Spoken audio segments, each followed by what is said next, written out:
லாவோட்ஸுடைய 25வது ஜீவ பாடல் பூரணத்தை பற்றியது. பூரணம் அப்படின்னே வச்சுக்கலாம் அந்த தலைப்பு. பூரணம். There was something formless and perfect before the universe was born. It is serene, empty, solitary, unchanging, infinite, eternally present. It is the mother of the universe. For lack of a better name, we call it the toe. It flows through all things, inside and outside, and returns to the origin of all things. The toe is great, the universe is great, earth is great, man is great. There are the four great powers. Man follows the earth follows the universe follows the toe follows only itself. எதுவுமே தோன்றாத போது அது மட்டும் இருந்தது.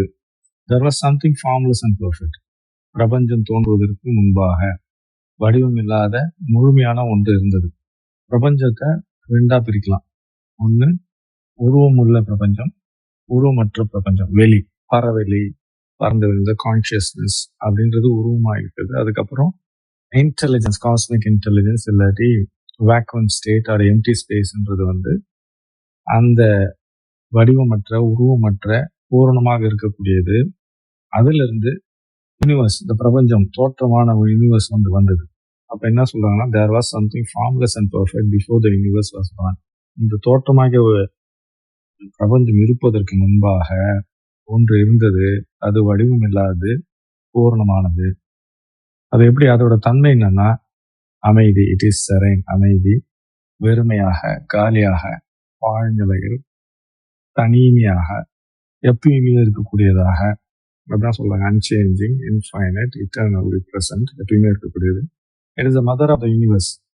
இதுதான் பிரபஞ்சத்தின் தாய். அது for the lack of better name. நான் பெயர் சொல்ல முடியல, என்ன பெயர் வைக்க, எந்த பெயர் வச்சாலும் அதுக்கு பொருந்தாது. இருந்தாலும் அதை நான் டோ என்பேன். பெயரிட முடியாததை நான் டோ என்பேன்.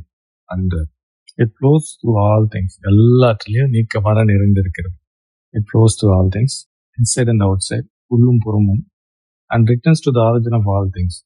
எல்லாம் போய் எங்க முடியுதுன்னா துவங்கிய இடத்துலயும் முடியுது. The Tao is great. இந்த பறவெளி உயர்வானது, அதாவது வெளி பறவெளி உயர்வானது. அடுத்து பிரபஞ்சம், த யூனிவர்ஸ் இஸ் கிரேட், அது உயர்வானது. அப்புறம் உலகம் உயர்வானது, earth is great, man is great, மனிதன் உயர்வானவன். There are four great powers. மனிதன், உலகம், பிரபஞ்சம், வெளி. இந்த பிரபஞ்சத்தை வெளின்னு சொல்லலாம். உருவமுள்ள பிரபஞ்சத்துக்கு யூனிவர்ஸ்னு பேர், உருவமற்ற பிரபஞ்சத்துக்கு வெளின்னு பேரு. ரெண்டுமே மாத்தி மாத்தி சொல்லிக்கலாம். ஆனா உருவமா இருக்கிறத யூனிவர்ஸ்னு சொல்றோம், பார்க்கக்கூடியது யூனிவர்ஸ் அப்படின்னு. பிரபஞ்சம், அந்த வெளின்றது அதுக்கு காரணமாக இருக்கக்கூடியது. அப்போ மனிதன் உலகத்தோடு ஒன்றி இருக்கிறான், உலகம் பிரபஞ்சத்தோடு ஒன்றி இருக்கிறது. இப்படி கூட வச்சுக்கலாம்.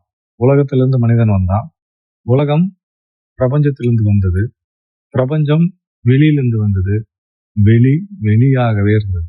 பிரபஞ்சத்துக்கு வெளி தேவை, உலகத்துக்கு பிரபஞ்சம் தேவை, மனிதனுக்கு உலகம் தேவை.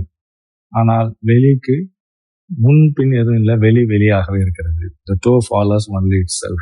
மனிதன் உலகத்தை வழிபடுகிறான், அதை நோக்கி செல்கிறான். உலகம் பிரபஞ்சத்தை நோக்கி செல்கிறது, பிரபஞ்சம் வெளியை நோக்கி செல்கிறது.